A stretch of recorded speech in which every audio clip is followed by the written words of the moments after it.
Allahu Akbar, Allahu Akbar. Huk, huk, huk, huk, huk, huk. Itu contoh pelecehan yang nyata terhadap azan. Mau tanya nih, ente-ente yang bikin aksi yang katanya mau bela azan, padahal tidak ada yang mempermasalahkan azan, ente-ente sudah protes dan mengecam Sugi Nur nggak? Kalau enggak, ente-ente sama saja dengan Sugi Nur yang melecehkan azan itu. Fatwa itu pendapat. Fatwa bisa didebat. Fatwa tidak mengikat. Fatwa itu opini, tidak suci, meniscayakan toleransi. Dan sebaik-baik fatwa, suara hati nurani. Inilah Fatwa Guntur Romli. Assalamualaikum warahmatullahi wabarakatuh. Salam sejahtera untuk kita semua. Shalom, shalom aleichem, Om Swastiastu, Namo Buddhaya, Salam Nusantara. Pemirsa Cokro TV, berjumpa lagi dengan saya Guntur Romli. Menteri Agama Gus Yakut Khalil Qaumas tidak pernah melecehkan azan. Omongannya dengan sengaja dipelintir dengan jahat. Roy Suryo mengakui kalau Gus Yakut tidak menyebut kata azan dalam video yang sedianya mau dia jadikan sebagai barang bukti. Gerakan Pemuda Ansor melalui lembaga bantuan hukumnya LBH telah melaporkan Roy Suryo ke Polda Metro Jaya dengan dugaan penyebaran berita bohong, fitnah, dan kebencian yang menyinggung soal sara dan pencemaran nama baik. Kita pun berharap agar polisi segera memproses Roy Suryo karena tindakannya itu telah membuat kegaduhan dan fitnah yang menyebar terhadap Menteri Agama Gus Yakut. Tindakan Roy Suryo yang memelintir ucapan Menteri Agama dan menggiring opini jahat soal tuduhan penodaan agama ibarat memantik api. Setelahnya apinya menyala-nyala yang kemudian menciptakan kebakaran di mana-mana. Kini di media sosial, api kebencian yang menyerang Menteri Agama seperti kobaran api kebakaran yang menyambar kemana-mana yang asalnya dari percikan api Roy Suryo. Ada fitnah kalau Menteri Agama mau melarang azan, mau mengusik agama Islam, segala bentuk pelecehan dan kebencian pun menjelma dalam segala bentuk dan aksinya. Ada aksi mengedit foto tubuh seekor anjing tapi kepalanya diganti dengan kepala Gus Yakut dalam spanduk demo. Astagfirullah. Masa pendemo membawa bendera Hizbut Tahrir HTI ormas terlarang yang mencatut kalimat tauhid untuk propaganda politik makar mereka. Ada foto Menteri Agama diinjak-injak oleh gerombolan wanita-wanita yang berjilbab besar atau yang dikenal sebagai jilbabers, sambil tertawa-tawa dan menunjukkan jari tengah mereka. Saya miris sekali. Apakah mereka paham simbol itu? Atau sudah kebiasaan? Atau ketagihan? Saya sebenarnya agak canggung membahas kelakuan mereka itu. Seorang pendemo, ada yang memakai jaket Mujahidah Persaudaraan Islam, underbow dari Front Pembela Islam FPI yang juga ormas terlarang. Ada juga yang memfitnah Gus Yakut yang tuduhannya mau melarang azan sambil pamer pedang katana samurai dengan kalimat mengancam. Ada juga yang pamer pistol dengan kalimat pembunuhan. Pemirsa Cokro TV, saya tidak mau melarang aksi terhadap Menteri Agama Gus Yakut atau aksi apapun, tapi sebaiknya diperiksa dulu masalahnya dengan benar. Dalam alam demokratis, aksi dan segala bentuk penyampaian pendapat dibenarkan, dihalalkan, bahkan bagian penting dalam praktek demokrasi.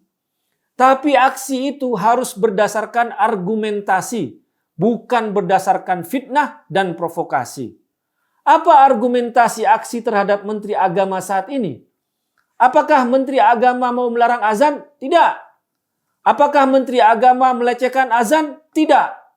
Apakah Menteri Agama membandingkan azan dengan gonggongan anjing? Tidak.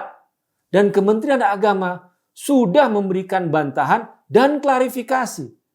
Lantas apa alasan aksi itu? Berdasarkan pelintiran jahat dan framing busuk Roy Suryo. Juga aksi itu tidak boleh mengekspresikan pelecehan dan kebencian seperti yang terjadi saat ini. Melecehkan kehormatan kemanusiaan dan ancaman kekerasan. Saya hanya berharap Menteri Agama Gus Yakut dan sahabat-sahabat Ansor dan Banser di seluruh Indonesia tidak terpancing. Perlawanan harus mengikuti satu komando dan tetap dalam koridor hukum. Segala bentuk pelecehan dan pengancaman harus dilaporkan dan diserahkan kepada pihak kepolisian. Jangan sampai kejahatan dibalas dengan kejahatan karena hanya akan membuat kejahatan itu melingkar-lingkar tidak berkesudahan. Menteri Agama telah memberikan tauladan. Meskipun Ketua LKAM, Lembaga Kerapatan Adat Alam Minangkabau, Sumatera Barat, Fauzi Bahar, melontarkan komentar yang ngawur, mengharamkan Menteri Agama Gus Yakut menginjakkan kaki di tanah Sumatera Barat. Tetapi saat gempa menerjang Sumatera Barat esok harinya yang merusak rumah-rumah warga, rumah ibadah dan fasilitas umum lainnya, Menteri Agama Gus Yakut telah menyalurkan dan menyerahkan bantuan 2,3 miliar untuk pembangunan kembali masjid. Fauzi Bahar lebih tampak sebagai seorang politisi yang frustasi karena gagal mencalonkan diri dalam kontestasi Pilgub baik di Kepri dan Sumbar tahun 2020 daripada sebagai seorang pemimpin adat yang seharusnya bijak dan arif. Modus Fauzi Bahar perlu diwaspadai karena ada kesengajaan memanfaatkan isu SARA, isu adat bukan demi kepentingan dan keluhuran adat itu, namun ada kepentingan pribadinya yang berjangka pendek. Minang adalah suku, adat, dan budaya yang agung dan menjadi bagian tak terpisahkan dari Republik Indonesia ini. Bahkan tokoh-tokoh pendiri bangsa ini dari segala varian ideologinya, dari kiri nasionalis Republikan seperti Muhammad Hatta, kiri komunis seperti Tan Malaka, kiri sosialis seperti Syahrir, kanan nasionalis seperti Agus Salim, kanan islamis seperti Natsir dari orang-orang Minang. Para sastrawan pembaru bahasa Indonesia, Khairil Anwar, Sultan Takdir Ali Syahbana, dari perfilman, Usmar Ismail, Jamaluddin Malik, Asrul Sani, tokoh-tokoh perempuan, Rohana Kudus, Rasuna Said, dan masih banyak tokoh-tokoh Minang lainnya. Sekarang tentu saja masih banyak tokoh Minang dan keturunannya, dari intelektual seperti Pak Taufik Abdullah, Profesor Az-Zumardi Azra, Profesor Saldi Isra, generasi-generasi mudanya apalagi, dari politisi seperti Valdo Maldini, Giring Ganesha, para artis keturunan Minang, Afgan, BCL, Ariel Noah, Tulus, dan masih banyak lainnya. Dan di Cokro TV ada Dato Akal Sehat, Rajo Logika Ade Armando. Sementara Fauzi Bahar. Tapi yang membuat saya heran, mereka yang bikin fitnah Menteri Agama melecehkan azan, kemudian bikin aksi-aksi hingga pelecehan tapi tidak ada yang keberatan dan protes pada kelakuan Sugi Nur, mantan sales pembalut yang disebut-sebut ustadz tapi tidak hafal huruf hijaiyah dan ngaku-ngaku sebagai Gus Nur, bukan alumni pesantren tapi alumni penjara selama 10 bulan karena kasus ujaran kebencian. Lebih terhormat menurut saya Sugi Nur tetap menjadi sales pembalut daripada seperti sekarang sales fitnah dan ujaran kebencian. Masuk penjara tak membuat Sugi Nur jera, malah merajalela. Terbaru dari kanal YouTube dia, selain memfitnah Menteri Agama, juga membuat contoh yang sebenarnya melecehkan azan. Mencampur adukkan antara bacaan takbir, syahadat dengan gonggongan anjing. Jadi, kalau mau contoh yang nyata, yang melecehkan azan, itu yang dilakukan Sugi Nur yang merupakan bagian dari gerombolan yang kini memfitnah Menteri Agama. Karena itu, gerombolan yang memfitnah Menteri Agama jangankan mengecam, keberatan pada kelakuan Sugi Nur saja tidak ada. Karena tujuan mereka memang bukan bela azan, bukan bela Islam, tapi menghambur-hamburkan nafsu, kebencian dengan fitnah dan pelecehan terhadap Menteri Agama. Pesan saya kepada Gus Yakut, Menteri Agama, dan Ketua Umum GP Ansor, selalu ingat pesan Al-Quran dalam surat Al-A'raf ayat 199. Khudhil afwa wa'mur bil 'urfi wa'arid 'anil jahilin. Jadilah pemaaf dan suruhlah orang melakukan kebaikan serta jangan pedulikan orang-orang yang bodoh. Dalam tafsir Ibnu Katsir, saat Rasulullah sallallahu alaihi wasallam memperoleh wahyu ini, langsung bertanya kepada Jibril alaihi salam terkait maknanya. Jibril menjawab, "Innallaha amaraka an ta'fuwa amman zalamaka wa tu'tiya man haramaka wa tasila man qata'aka."